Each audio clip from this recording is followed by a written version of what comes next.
I mean, it's 20 years, which it's kind of hard to look back at it all. There are moments that really stand out, then there are uncomfortable periods, and then there are these beautiful triumphs, and I don't know, it's kind of weird. I kind of prefer to look forward. I mean, there was once where we were doing a show, we were playing Milton Keynes, and we were putting the tickets on sale before our new record came out, and I was really nervous. It was our last record, Wasting Light. I was really nervous. I thought, like, you know, we don't have any new music. I hope people come to the gig, you know? I can't imagine, we haven't been there for a long time. And my wife said, she goes, babe, people, even if you didn't have a new record, people would still come to hear the old songs. And I said, well, that's not good enough.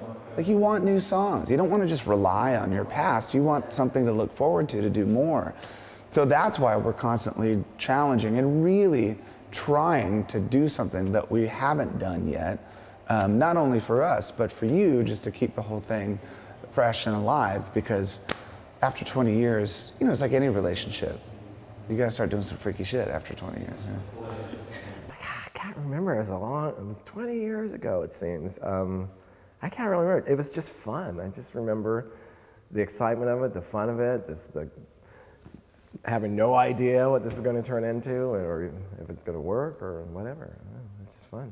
I remember when I auditioned, I was, you know, obviously I was super duper nervous. I didn't know anybody in the band, so it wasn't like I was like friends with them already or anything. And I got to the audition, it was at Mates out in North Hollywood. Rad. And I got there like, you know, a little early, and I was like, you know, just kind of sat in my car. Well, first I drove around the block like 10 times, and then I was like, I gotta just park. And I parked, and I got my guitar out, and I walked over, and Wait, why did you drive around? Just nerves? Yeah, I was like, I'm here too early. I don't want to seem too eager. Oh, so wow. When I finally got out, and I walk over there, and I could hear them auditioning someone else through the door. Yeah. Because they were just doing back-to-back auditions, and I was just stood out there. I was like, fuck, you know. And then they stopped playing, and then there was nothing for like 15 or 20 minutes, and I just stood Where's there. that fucking guy? Oh my God. I was like, in my head, I'm like, they're in there with just high-fiving. Dude, you're the one. You know, like, I already lost the gig. I didn't even get the gig, you know. And then, and finally the guy came out, and I was like, yeah, that guy ain't getting the gig. Oh. I just knew it. I don't know, man. You know, Wembley's always kind of a go-to one. That was this incredible, gigantic show that we never would have imagined that we'd be able to do.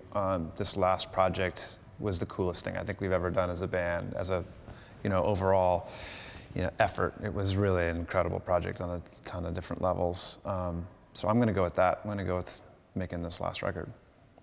You know, a high point in a way, I would say for me was when we finished One by One, because it almost ended, and it was a rebirth for us. You know, we almost ended. Dave almost busted it all up, and we almost busted it all up. And I was gonna quit, and we were over it. And I didn't, you know, I remember me and Nate having long conversations about it, just like, well, it's a bummer. It's gonna be over for sure.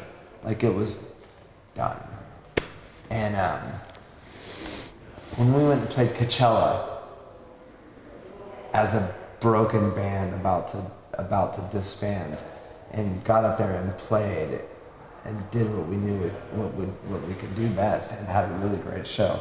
That was, you know, just that period, that One by One period, that rebirth of Lakewood, I think that solidified us as a band that was going to be around longer than a couple records. Has anyone changed at all? You know what's probably changed more than anything is the fact that, you know, we're all like married and we all have kids, and you know, that's what changes you the most. It's that kind of stuff. I think I always say, like, when it's just the band in a room together rehearsing, playing music, it's the same as it always was. It's, you know, it's just a bunch of dudes in a room, you know, picking on each other, and that's just what band practice, you know, that's sort of what the core of it always is. But it's like, it's the stuff outside of the band. I mean, obviously the band is changed and grown and, you know, become a bigger thing over the years. But I think at its core, everyone is, you know, like I joined the band when I was 28. Like, when you're 28, 30 years old, you're pretty much fully formed. You're not going to become a radically different person at that point.